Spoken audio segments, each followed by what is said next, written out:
di dalam Lukas pasal yang ke-16. Lukas pasal 16. Lukas 16 ayat yang ke-19 mulai.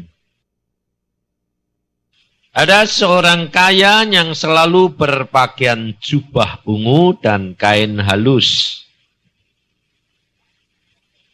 Dan setiap hari ia bersukaria dalam kemewahan.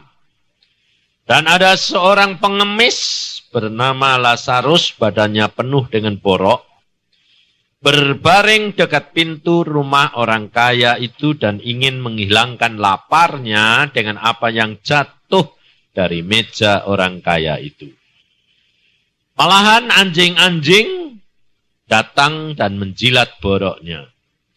Kemudian matilah orang miskin itu lalu dibawa oleh malaikat-malaikat ke pangkuan Abraham. Orang kaya itu juga mati, lalu dikubur.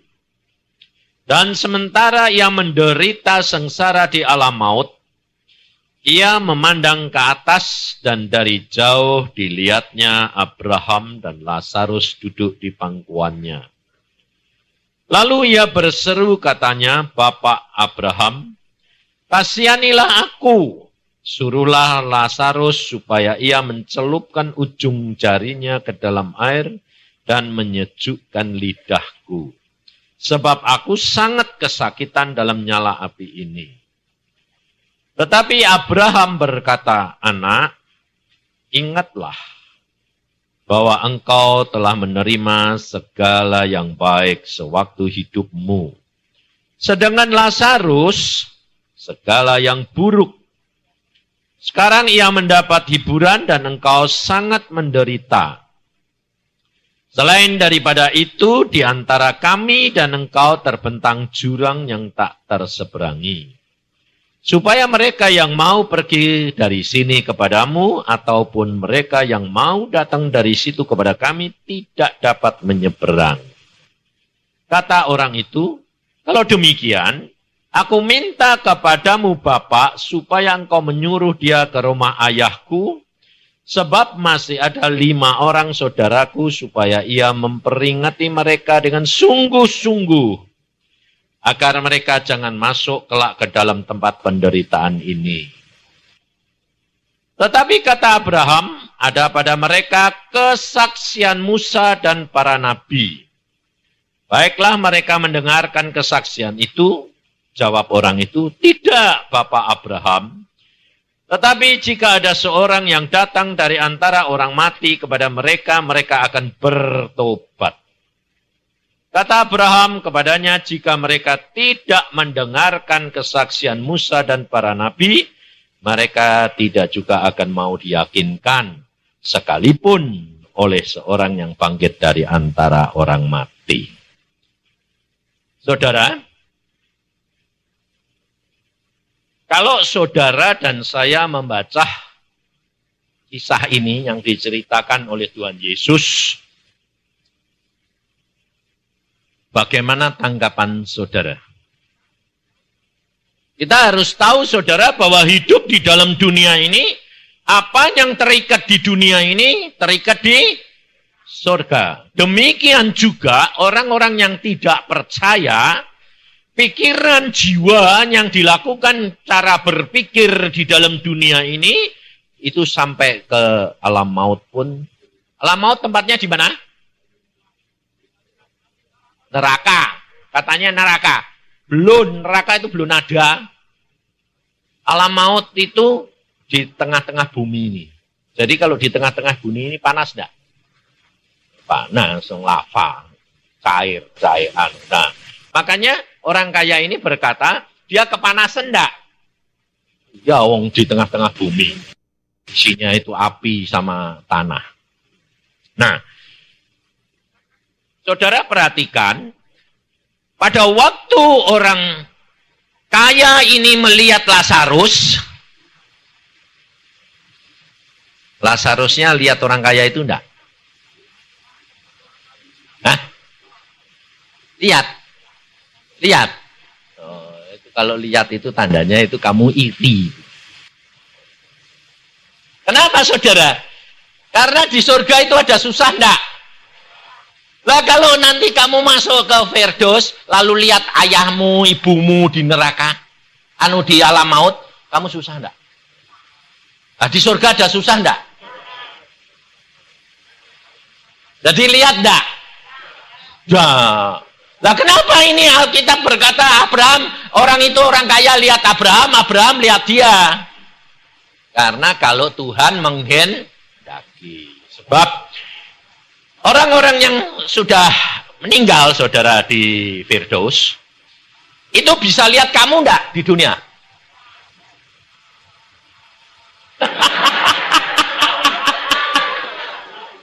Ayo, bisa enggak? Bisa? Nah, kalau kamu nanti bisa kan kamu lihat dosa terus yang dilakukan oleh apa? Saudara-saudaramu, anakmu, orang tuamu, kan kamu susah enggak?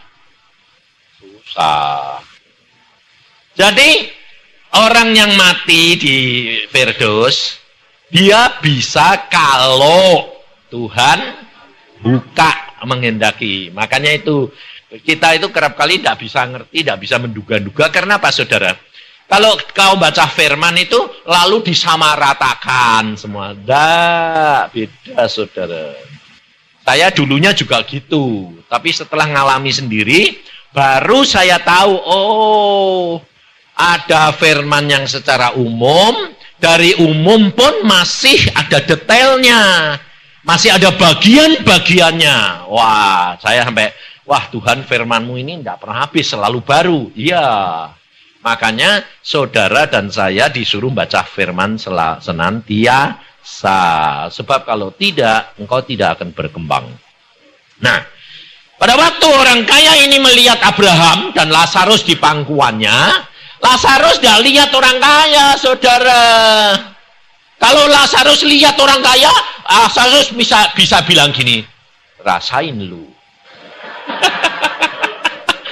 Tidak bisa, saudara. Dan Lazarus tidak bisa bilang, kasihan ya Tuhan. Tidak bisa, saudara. Nah, kok tidak bisa, kenapa, Pak? Nah, ini kalau tidak ngalami sendiri, dia tidak ngerti. Nah, ada seorang anak dibawa ke Firdaus sama Tuhan. Nah, lalu dia pada waktu dibawa ke sana, lalu Tuhan berkata, dia tanya, karena dia masih hidup, belum mati. Mati ini. Dia dibawa ke sana, lalu dia tanya, loh, si engkau kok tidak ada di surga Tuhan. Lalu Tuhan berkata gini, kamu mau lihat engkau dan makmu? Ya, dibawa ke alam maut dia. Dibawa sama Tuhan, dan alam maut yang jalannya loh Tuhan, saudara, terowongan. Terowongannya masuk. Ya, jadi tidak semua jalan masuk, kamu masuk ke bumi terus sampai ke alam maut, tidak bisa, ada jalannya. Jadi dibawa ke sana, waktu itu ditemuin sama cucu ini, diketemukan sama maknya. Maknya dia bilang begini, aku dulu engkau injili, aku tidak percaya. Sekarang aku menerima akibatnya. Terus bagaimana, Mak? Kamu di sini sengsara? Sengsara. Tapi Mak tidak kepengen ke surga. Oh, ini memang bagian saya. Jadi saudara tahu, dia sadar, dia merasa, tapi itu harus dialami. Sebab Tuhan sudah berkata, setiap orang dibalas menurut perbuatannya. Nah, jadi kalau saudara di sini tadi dikatakan diajak nyanyi sama MC ya toh, hilangkan pahit hati. Kalau kamu nanti matinya pahit hati, di sana tetap pahit hati enggak? Pahit terus, saudara tahu. Dan ternyata saudara, banyak anak Tuhan tapi dia tidak mau menyadari hal ini. Karena Tuhan sudah berkata, kalau kamu tidak mengampuni, kamu tidak diampuni. Loh, jadi makanya itu orang Kristen itu harus sadar, saudara. Setiap kali diajak makan roti dan anggur, daging dan darah Yesus ini supaya saudara dan saya sadar senantiasa bahwa kalau kamu tidak diampuni, kalau kamu tidak mengampuni, kamu tidak diampuni. Sebab orang Kristen ini kerap kali pandangannya salah. Yesus sudah mati untuk siapa? Isi dunia. Yesus sudah mengangkut dosa isi dunia. Nah, lalu pandangannya salah. Jadi orang-orang yang tidak percaya itu dosanya diangkut Yesus tidak? Yang lain ini tidak jawab ini ngerti atau tidak ngerti? Tidak ngerti toh? Yesus itu mati mengangkut dosa isi dunia. Tapi isi dunia yang mau percaya. Contohnya gini, saudara diundang pesta. Nah, yang ngundang itu tuan besar. Lalu dia punya makanan, punya pesta itu, seluruh isi dunia disediain makanan. Nah, karena Tuhan sendiri, anugerah keselamatan. Nah, tapi orang yang diundang itu ada yang mau datang, ada yang enggak. Nah, yang bisa makan dan menikmati hidangan itu siapa? Yang mau datang, yang enggak mau datang? Ngerti? Nah, kalau kamu bilang, kan Alkitab berkata, Yesus mengangkut dosa isi dunia. Lah ya, lah orang yang enggak percaya diangkut ya masuk surga kok enak. Ngerti?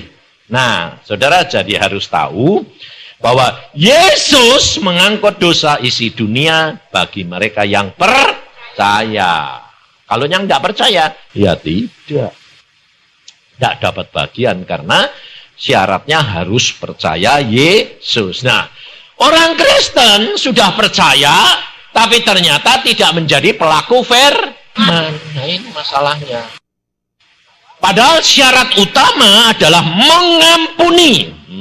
Kalau kamu tidak mengampuni, tidak bakalan. Lah, kerap kali Tuhan itu, wah, saya barusan melayani orang, saudara. Hari Jumat ya, Jumat yang lalu ini saya diundang. Saya masih ngobrol sama seorang ibu ini, saudara. Ya, sakit, masih ngobrol. Tuhan, dia cerita lah, biasa toh ya. Perempuan itu mesti cerewet. Jadi saya datang itu terus dia cerita dari cerita terus. Ceritanya biasanya membenarkan dirinya atau menyalahkan dirinya. Pasti beneri dewek ya toh. Nah, cerita dudal semuanya. Saya biasanya kalau datengin orang itu ya ben cerita ya ben toh ya. Tapi harus saya dengerin enggak?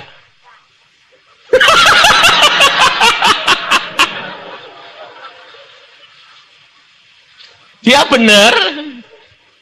Tapi akhirnya memang enggak saya dengerin karena apa?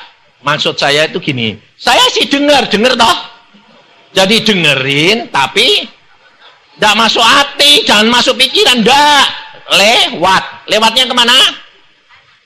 Lo ke sana, ke Yesus. Kalau ke sana hilang lagi kamu nanti. Makanya hamba Tuhan itu, kalau pelayan-pelayan Tuhan itu harus kalau pelayanan itu nampung itu dengerin, ya toh. Tapi apanya? Keranjangnya itu pantatnya masih bolong. Ada saluran. Jadi itu kan sampah, ya toh. Keluhan-keluhan itu kan sampah. Wong kepahitan, hati pahit itu dimasukin semua, terima aja. Jangan mbok tolak mental dia lalu bela diri. Ya min aja biar cerita salur ke Yesus. Loh Tuhan ini loh, ngomong apa semua ini. Jadi saya sih dengar, cuma tidak dengar tapi tidak nangkep. Lihat sih lihat tapi tidak Jadi itu Alkitabiah sudah. Karena apa? Saya tidak mau nangkep. Kalau saya nangkep nanti saya busuk, baunya busuk. Wong itu bau busuk semua. Jadi biar lewat. Sudah selesai saya bilang, hatimu pahit. Hatimu pahit. Wah, bela diri itu kan. Siapa yang tidak pahit? Wong suamiku tuh gini. Dari A sampai Z. Sudah saya biarkan. Kamu ini mau masuk surga, mau masuk neraka? Ya masuk surga. Nah kalau caramu gini tidak bisa masuk surga. Sebab Tuhan Yesus bilang kalau kamu tidak ngampuni, kamu tidak diampuni. Nah, kamu ini punya dosa banyak apa sedikit? Banyak. Nah iya. Suamimu sama kamu banyak mana? Banyak dia. Banyak dia. Ya. Ada dosa sedikit, ada dosa banyak enggak? Aku bilang. Opae dosa apa? Mau. Sama loh. Jadi kalau suamimu masuk neraka, kue masuk neraka. Aku bilang. Ya enggak mau lah. Kalau enggak mau ya ngampuni, saya bilang. Nah, padahal suaminya baru meninggal 3 hari yang lalu. Baru dikubur. Belum, pada waktu saya melayani belum dikubur ya? Belum. Suaminya nerima Yesus. Pada waktu mau mati diinjili, dikasih tahu anaknya, Pak, minta ampun sama Tuhan Yesus. Dokter bilang sembuh, malah mati. Nah, jadi suaminya yang jahatnya kayak gitu, di akhir hayatnya mau terima Yesus, mau minta ampun, selamat dah. Selamat. Lalu kalau kamu tahu gitu, hati-hati, jangan bilang gini. Nah kalau gitu enak berbuat seenak-enaknya, udah meh mati ya kayak. Gak ada kesempatan. Sebab Tuhan tidak bisa buat tipu. Jadi ini nanti terus saya bilang, sampai ini tadi saya barusan pulang dari Malang, dapat berita ibunya itu yang saya layani hari Jumat tuh meninggal. Loh kok lo? Karena saya bilang ampuni. Nah, bagaimana Pak caranya? Gini, saya ajarin ngampuni, terus akhirnya dia, waduh hati saya plong. Saya bisa mengampuni, habis itu anak-anaknya semua minta ampun, saling ampun-ampunan, terus sudah cuma gelek mati. Masuk surga enggak? Ayo, enak enggak? Nah, iya makanya itu. Jadi ngampuni dulu. Nah, kalau pas meh.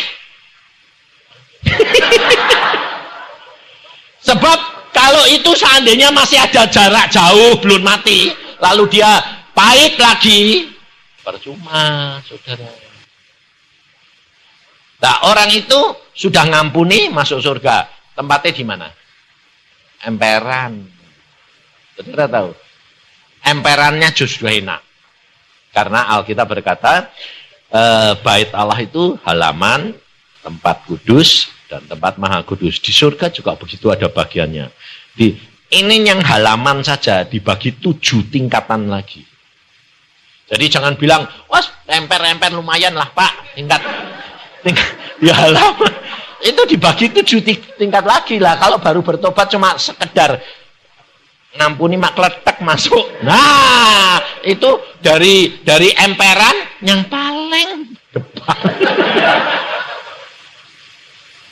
Nah, maka dari itu saudara, kalau saudara itu tidak ngalami sendiri, saudara tidak akan percaya. Nah, itu semua yang dilihat oleh orang yang kaya ini, dia berkata, jalan pikiran dia pada waktu masuk di dalam alam maut, dia ingat akan saudara-saudaranya. Jadi, apa yang dia lakukan di dalam dunia itu, dia teringat semua.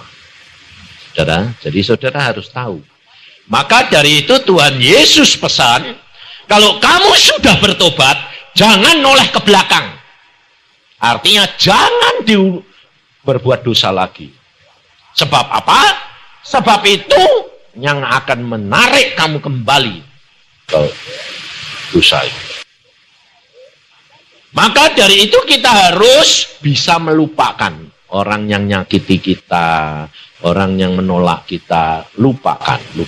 Nah, lalu yang kedua, saudara, kalau saudara itu membaca ayat ini, jangan lalu mengatakan gini, oh kalau gitu enak miskin di dunia kayak Lazarus. Nanti masuk surga. Kalau kaya, tidak masuk. Lah itu orang bodoh, saya bilang. Jadi jangan punya pandangan. Lalu ini karena ada salah satu pendeta yang ngarang nyanyian, pendeta Pantekosta. Gara-gara baca ini, dia ngarang nyanyian. Biar miskin di dunia, asal kaya di surga. Itu nyanyian itu. Dan itu dinyanyikan terus sama Pak Ibu Samudi dulu. Nah, saudara tahu, gara-gara nyanyian itu, dia tidak pernah kecukupan. Pas terus. Loh, saudara tahu? Jadi apa yang kamu ucapkan, itu yang menetapkan. Ngerti saudara? Loh, Pak Samudi ini dulu, saya ketemu dia, saya tahun 84 ya, ketemu dia pertama. Saya tidur di rumah dia, saudara. Saya belum kenal, pertama saya dibawa sama Mbak Tuhan, Pak Agung itu, diajak tidur di rumah dia. Ya, saya tidur di rumah dia, saudara. Saya tidur, dia sudah melayani 14 tahun. Tapi, cara berpikir konsep ini yang menyebabkan Tuhan tidak bisa memberkati. Padahal kalau dilihat secara Alkitabiah benar kelihatannya. Sebabnya apa? Dia orangnya apa? Nerimo. Loh, orang nerimo baik loh. Orang nerimo itu baik loh. Tapi karena nerimo itu dijadikan konsep. Sehingga akhirnya pada waktu itu saya tanya, kamu, Pak Samudi, karena dia lebih tua sama saya, berapa Sam? 8 tahun, jadi saya, ya pada waktu pertama kali kenal ya sungkan ya toh. Ya saya, Pak. Sekarang sih, Sam. Tapi saya kenal baik. Ya, lah Pak, loh, Bapak ini sudah melayani berapa toh? 14 tahun, saudara. Sebagai apa? Penginjil desa. Tapi pelayanan domisilinya di Surabaya. Nah, saya bilang, loh, kamu kan hamba Tuhan toh. Tuhanmu tuh kaya raya toh, saya bilang. Amin. Lah kok kamu hidup kayak gini? Loh, lah aku penginjil desa.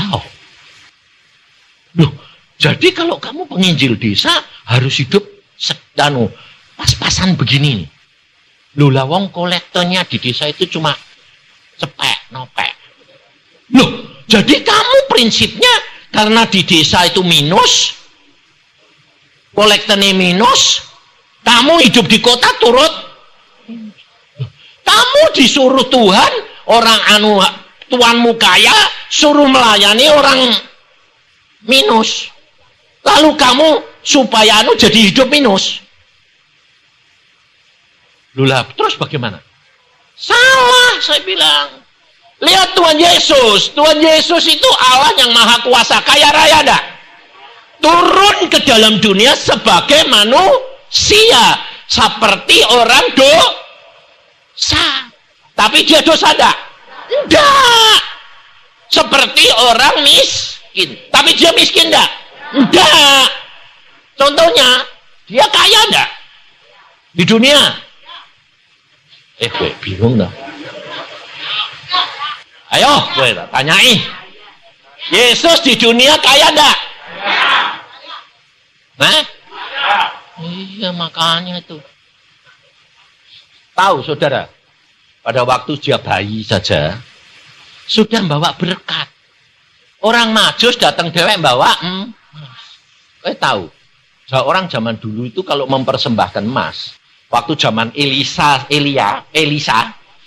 waktu raja mau tanya kepada Elisa, menyuruh Asael, perwiranya, tanya sama Elisa, apakah aku sembuh atau tidak sakit? Dia ngasihnya persembahannya 40 kereta, benda-benda yang paling bagus-bagus. Orang Majus nyari anak raja. Mempersembahkannya itu emas, kemenyan, dan mur. Emasnya itu tidak sekilo, 2 kilo. Puluhan, mungkin kuintalan. Tidak kaya. Ya Yesus. Tapi kenapa dia pada waktu dia pergi nginjil kok ditinggal semua? Itu buat orang tuanya. Karena dia di mana-mana berlimpah. Yesus itu jangan kamu kira kekurangan loh. Lah memang pada waktu dia jalan sama muridnya lapar, dia ngambilin apa? Bertih gandum itu ya karena apa kekayaannya digotong. Wong jalan-jalan, Yesusnya jalan terus. Saudara baca. Orang-orang perempuan bendahara, istri bendahara, orang kaya-kaya membiayai hidup Yesus. Alkitabnya ngomong. Tapi kalau Yesus sudah tahu ada di gunung, tidak ada roti, tidak ada apa-apa, dia memberkati roti, semua makan. Tidak orang kaya. Ayangin. Tidak bisa makan? Roti, 5 ketul, 5.000. Tidak habis, ada sisanya, masih. Tidak kaya. Saudara tahu? Tapi jangan salah, lah saudara ini salahnya cara berpikir ini itu harus dirubah. Yesus berkata, aku datang memberikan domba-dombaku hidup terus dek kelimpahan pikirannya apa? Duit lah itu sih salah. Lah itu gara-gara itu kamu tidak keberkatan. Sebab pikiranmu salah, saudara. Asal baca kelimpahan selalu duit lah salah. Itu namanya membatasi kemuliaan kuasa Allah. Padahal Tuhan sudah berkata, kalau engkau mencari kebenaran, cari dulu kebenaran dan kerajaan Allah dan kebenaran, semuanya akan ditambahkan. Loh. Jadi kalau saudara dan saya kelimpahan firman, kelimpahan doa, kelimpahan roh, maka otomatis kelimpahan berkah. Damai, sejahtera, sukacita, kesehatan, loh, termasuk duit. Nah ini, kamu batasi, belum agar kelimpahan duit. Lah ya tidak datang. Sebabnya kamu ini salah ngerti. Makanya, saudara harus belajar benar-benar akan firman daripada Tuhan. Lazarus, dia tidak dapat pada waktu itu, dia miskin begitu rupa, karena apa? Karena pada waktu zaman Lazarus tidak bisa membaca dan mendengar akan firman Tuhan.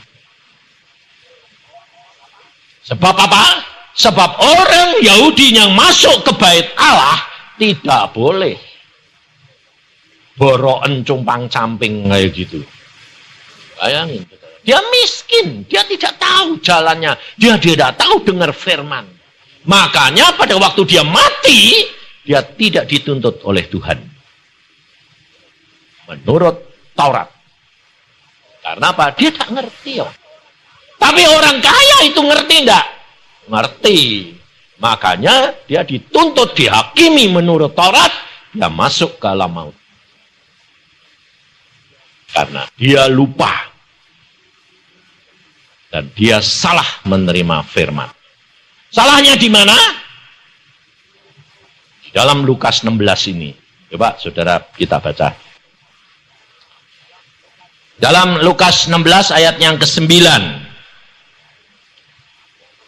Dan aku berkata kepadamu, ikatlah persahabatan dengan mempergunakan mamon yang tidak jujur, supaya jika mamon itu tidak dapat menolong lagi, kamu diterima di dalam kemah abadi.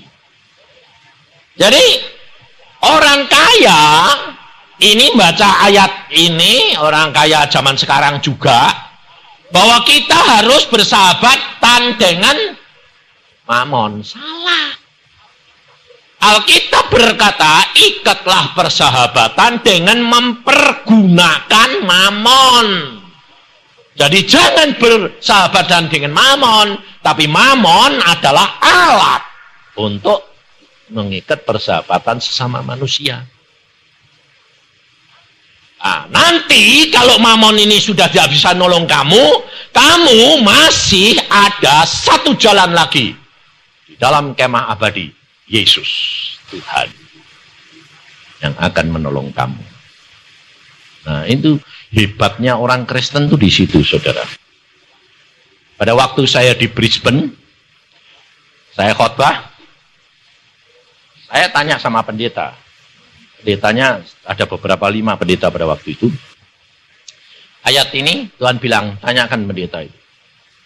Saya tanya, Pak Pendeta, setelah kita membaca ayat ini, jadi kita harus bersahabatan sama mamon enggak? Iya.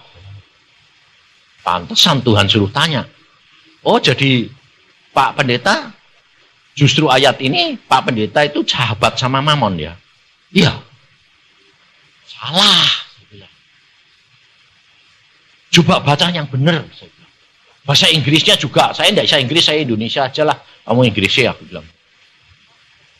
Mempergunakan mamon. Itu bukan kamu sahabatnya mamon.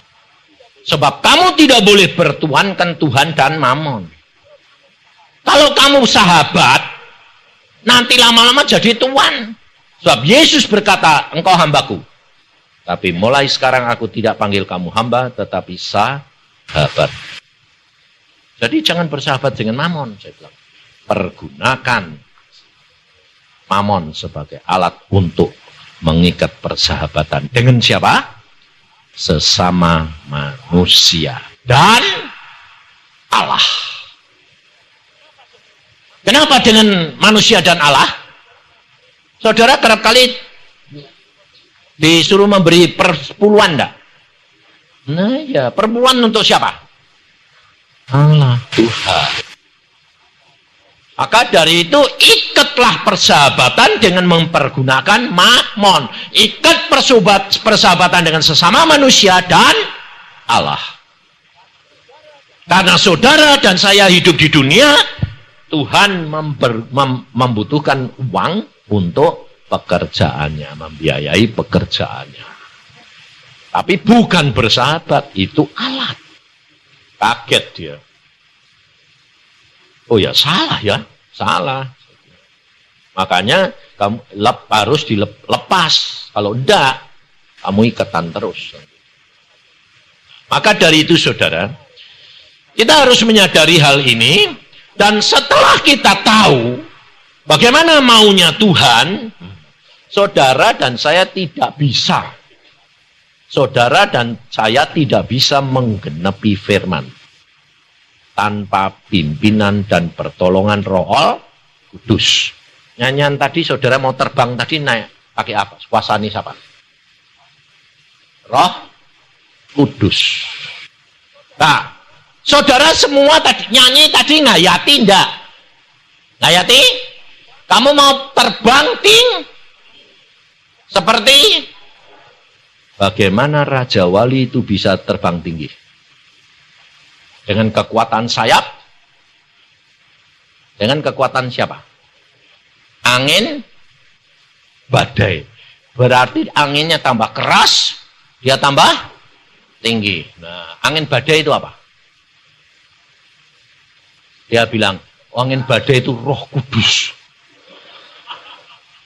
Roh Kudus itu lembut. Angin sepoi-sepoi itu Roh Kudus. Sejuk. Sebab saya waktu dibawa ke surga itu ya sejuk, lebih sejuk dari AC. Sampai saya gini, loh Tuhan, di sini kok sejuknya kayak gini. AC kok oh enggak bisa, Tuhan bilang AC itu kan bikinan manusia. Ini bukan AC alam, ini aku, ini Roh Kudus yang meliputi semuanya itu. Sejuknya luar biasa. Dan pikiran ini dikuasai, saudara. Diliputi oleh suatu kuasa yang besar, sehingga saudara tidak bisa memikir dosa. Sebab kalau kamu masih bisa memikir dosa, nanti kayak setan, sudah masuk surga dilempar lagi. Betul loh? Nah, saya sampai tanya pada waktu itu, Tuhan, setan dulu kan di surga sih Tuhan. Ya. Nah, kenapa kok bisa mikir dosa? Sekarang aku kok tidak bisa? Tuhan berkata, pada waktu setan belum jatuh, kekuasaan Roh Kudus meliputi pikiran roh dan manusia. Itu tidak sekuat sekarang. Oh, jadi kalau sekarang kita sudah masuk surga, tidak bakal dibuang lagi Tuhan. Nah, karena apa? Pikiran kita dikuasai oleh Roh Kudus, hanya memikirkan yang Tuhan berkenan. Sehingga tidak bakal dibuang lagi. Lah kalau yang baru bertobat, ngemper, masuk sana, mikir, kepingin sate babi, ya ancur dibuang meneh. Iya toh? Wong kepingin dosa lagi, zina, percabulan, ya dibuang lagi, betul enggak? Enggak bisa, saudara. Kenapa? Saya taunya gini. Waktu saya datang ke sana digandeng Tuhan, karena saya di gereja, Tuhan berkata, ayo pergi. Kemana Tuhan? Katanya mau lihat surga. Lu aku tubuhku di situ, mati aku. Enggak. Lu nanti dek disenggol kan guling. Wong saya pergi. Tuhan bilang tidak ada yang berani nyenggol. Loh ini loh saudara, luar biasa dah. Saya duduk di situ loh. Saya lihat sendiri kayak orang dengerin, tapi jiwa sama roh saya tidak ada. Cuma tubuh saya di situ. Taunya bahwa jiwa saya pergi. Saya taunya karena saya setelah sampai di sana mau memikir seperti di dunia. Karena jiwa itu mikir, betul lah. Sehingga pada waktu sampai sana, saya di sebelah saya itu Tuhan Yesus. Pada waktu itu muda loh saya. Jangan dikira saya sudah tua. Saya umur 17. Saya sedang lihat-lihat gini. Langsung Tuhan tuh mesem. Kowe cari apa? Di sini tidak bisa berbuat dosa. Loh, aku bilang, aku berbuat dosa apa? Lah kamu matamu cari apa? Terus saya bilang gini, cari malaikat. Katanya malaikat cantik-cantik. Nah, sebab saya dulu mata.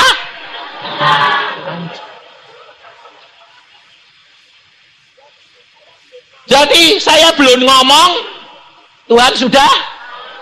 Nanti di surga itu mulutmu tidak banyak kamu pakai kecuali untuk memuji Tuhan. Jadi kalau saudara itu komunikasi, umpamanya saya sudah pulang dulu, terus kamu nyusul, terus kamu bilang gini, aku kepingin ketemu Pak Yusa. Mikir saja, mikir. Langsung ketemu. Saya langsung tahu, oh kayak ketemu aku. Ayo. Gitu. Jadi tidak usah ngomong. Sebab lidah ini kotor. Ini dialami istri saya. Istri saya pada waktu saya bilang, kamu lihat rumahmu di surga. Oh iya ya, aku kok tidak pernah doa ya, doa dia. Tuhan aku kepengen dibawa ke sana. Setelah dibawa ke sana, saudara kebunnya dia gede, rumahnya bagus. Terus dia bilang, kok sepi gini ya? Dia bilang gitu. Baru ngomong, kok sepi, tetangganya muncul. Halo. Oh lah, kok ada tetangganya? Ada. Lalu dia ngomong lagi, yang kedua dibawa lagi, yang kedua dia bilang, Tuhan aku kepengen di surga itu rame enggak? Oh langsung dibawa, langsung ke satu ruangan di mana pujian-pujian pujian penyembahan di situ, itu juga tingkat-tingkat, saudara. Yang paling dekat di tahtanya Allah, itu orang-orang yang memuji itu satu kelompok, sampai tahap. Dan setiap orang tidak rebutan kayak kamu. Gini.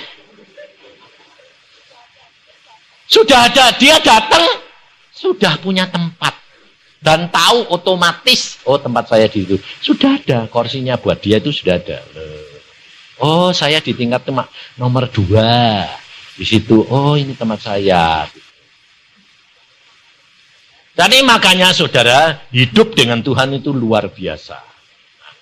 Maka dari itu, untuk engkau nanti mencapai sana, saudara harus bayar di dunia. Jadi kalau kamu di dunia enak-enak, tidak sampai. Sebab setiap orang mempunyai target, mempunyai jatah sendiri-sendiri. Jadi jangan iri. Sebab apa? Kalau saudara bisa menggenapi jatahmu saja, itu sudah luar biasa, kata Tuhan. Saya pada waktu itu tanya, Tuhan yang bisa menggenapi jatah berapa? Siapa? 10%. 10% Tuhan. Iya. Yang dapat menggenapi jatah. Yang sisanya tidak bisa. Karena apa? Karena terikat keadaan di dunia. Apa yang dilihat, apa yang didengar, apa yang dirasakan. Loh, masalah demi masalah itu yang menghambat engkau tidak sampai ke tempat yang tinggi seperti terbang Raja Wali. Mengapa? Karena kalau ada masalah, ada badai, kamu malah ngucap syukur atau malah mengeluh? Loh, pinter harusnya ngucap syukur. Kenyataannya, loh. Lah kalau ngeluh, itu sayapmu gini atau gini. Kalau ngeluh, sayapnya itu enggak gini. Kalau gini itu ngucap syukur. Kalau ngeluh itu gini. Jadi turun, saudara. Enggak bisa mencapai. Maka dari itu kita harus baca firman. Tuhan berkata, untuk engkau mencapai tingkat yang lebih tinggi, harus melalui badai, masalah, pencobaan, penderitaan. Dan Yesus sudah berkata, di dalam dunia kamu menderita. Tapi percayalah, aku sudah mengalahkan dunia.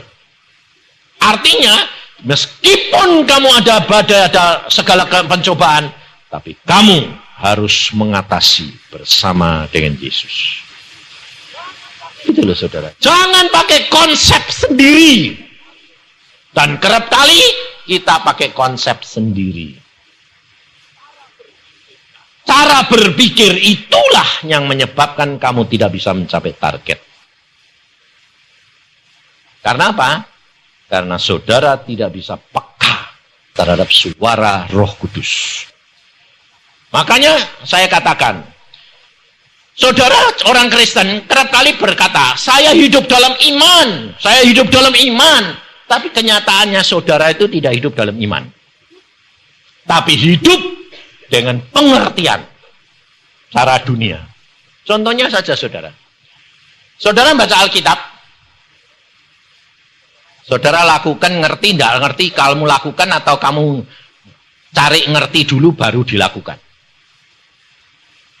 Hah? Ayo.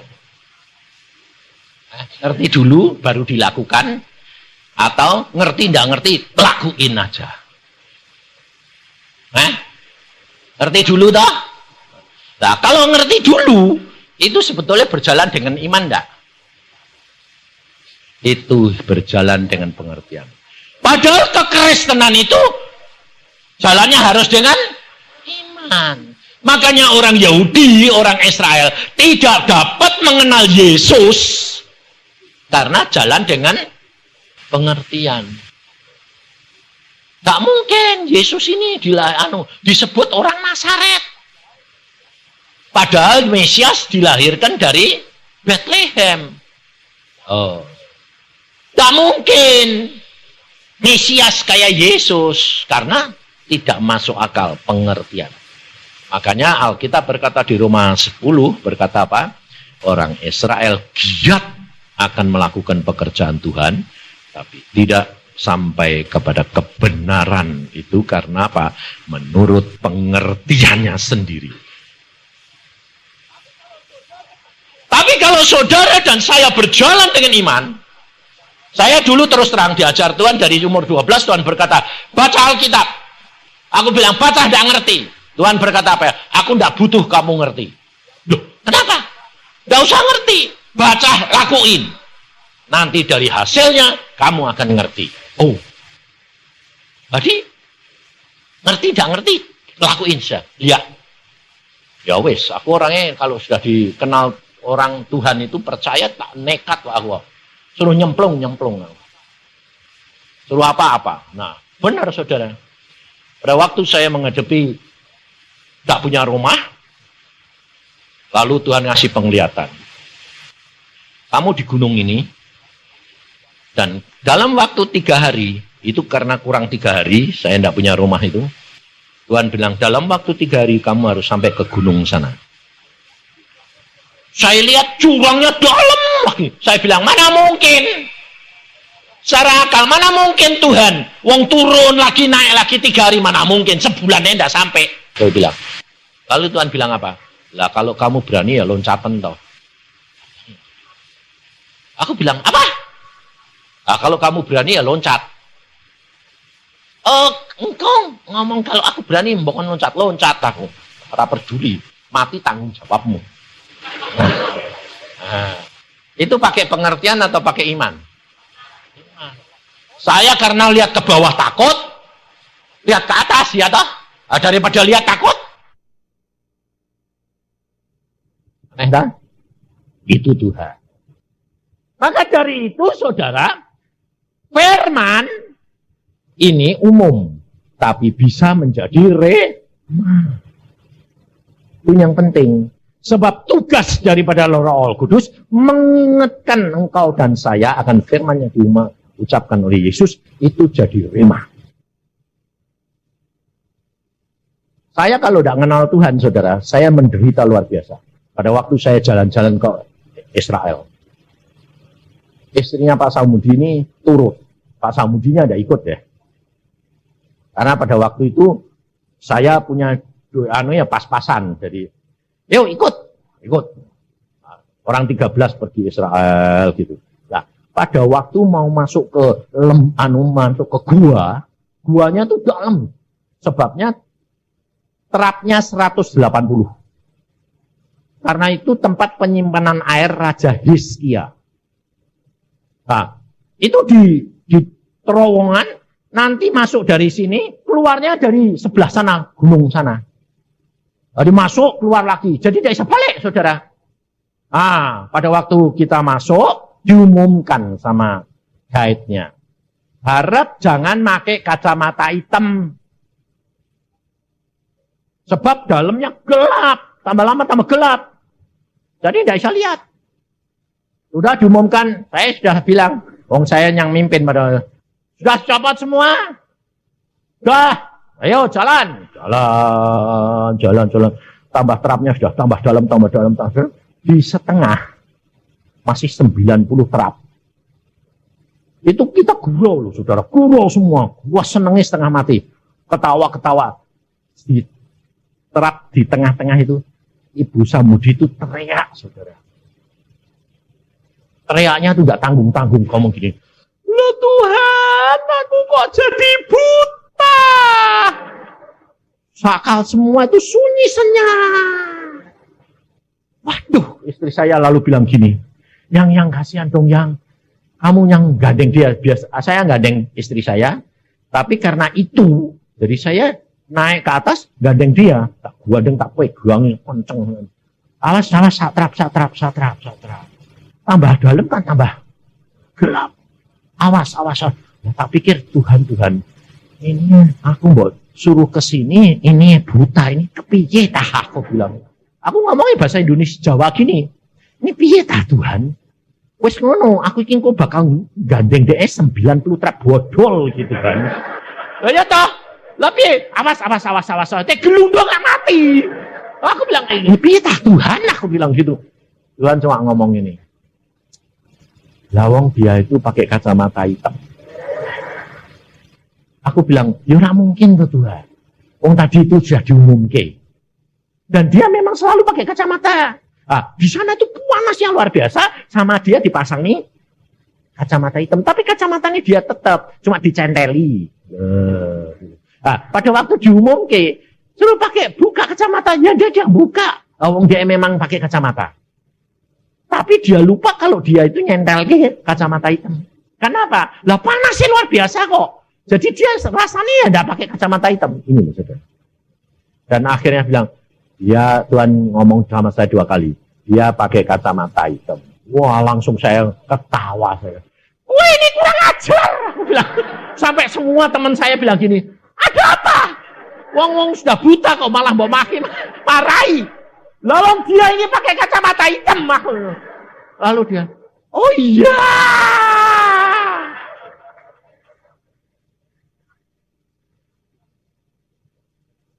Setelah dibuka, oh, aku ndak buta. Terima kasih Tuhan. Ya wis ora jalan dewek. Coba saudara, itu perkara kecil atau besar? Kalau saya tidak peka, tidak dikasih tahu Tuhan, saya setengah mati gotong. Bayangin rak bodoh le. Orang gotong istri. Bayangin saudara, itu perkara kecil. Tapi saudara tahu, itu pelajaran yang luar biasa. Tuhan berkata kepada saya begini, kamu tahu, kalau kamu di lembah maut sekalipun, kamu pakai konsep sendiri, cara pandanganmu sendiri, kamu tidak akan dapat melihat apa-apa.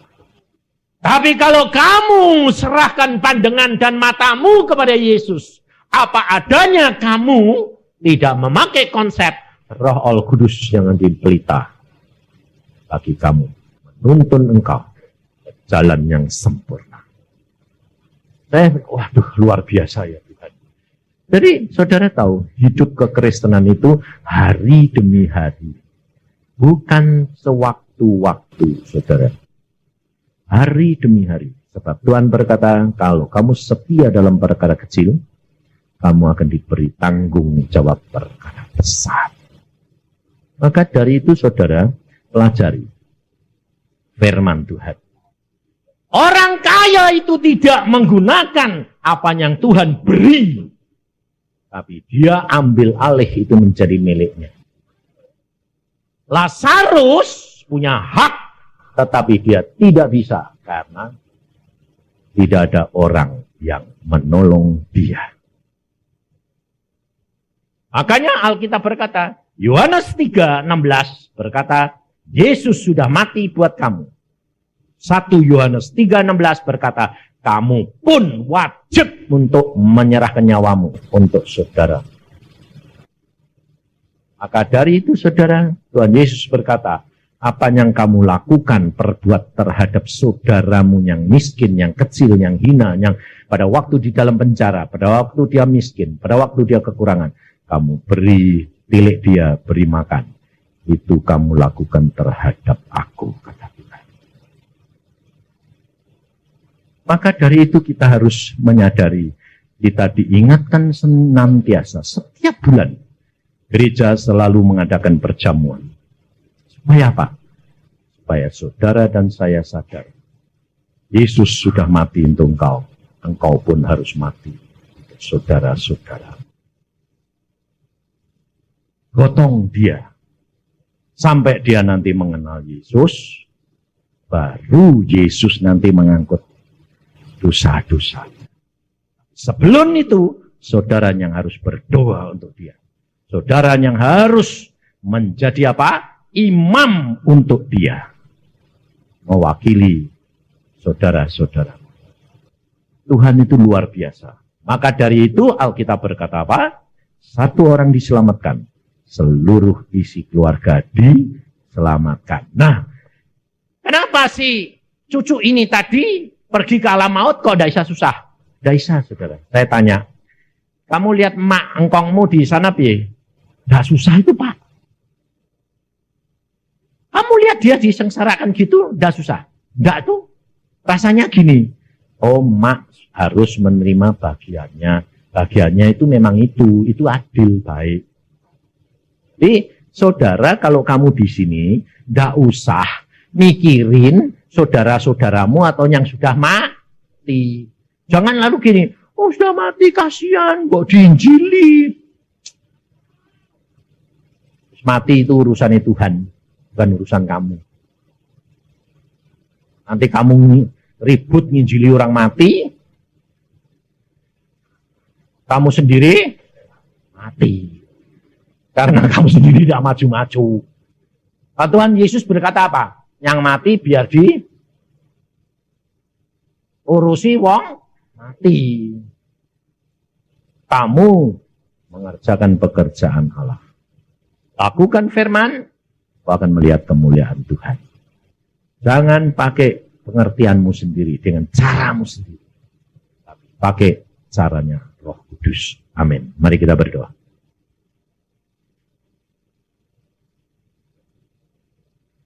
Tuhan Yesus, firman-Mu sudah Hamba sampaikan. Mari Tuhan Roh Kudus, Engkau sendiri yang berbicara. Hamba-Mu tidak tahu mengapa Engkau suruh hamba-Mu bicara perkara orang kaya dan Lazarus ini dan menyampaikan kesaksian-kesaksian ini. Hanya Engkau yang tahu. Dan Engkau berbicara pribadi demi pribadi karena ini menyangkut masa lalu dan masa yang akan datang. Dan hari ini Tuhan, Engkau mengingatkan kepada kami untuk makan dan minum perjamuan kudus. Biarlah Tuhan, tubuh dan darah-Mu menyucikan kami. Tubuh-Mu menguasai tubuh kami. Darah-Mu menguasai darah kami. Di dalam darah kami ada jiwa. Sehingga daging dan jiwa kami akan tunduk kepada daging dan darah jiwa. Terima kasih akan kasih karunia dan sejahtera yang Kau berikan. Siapkan, saudara, siapkan dirimu, sehingga engkau dan saya layak untuk menerima tubuh dan darah Yesus. Sekian karata syakatakan.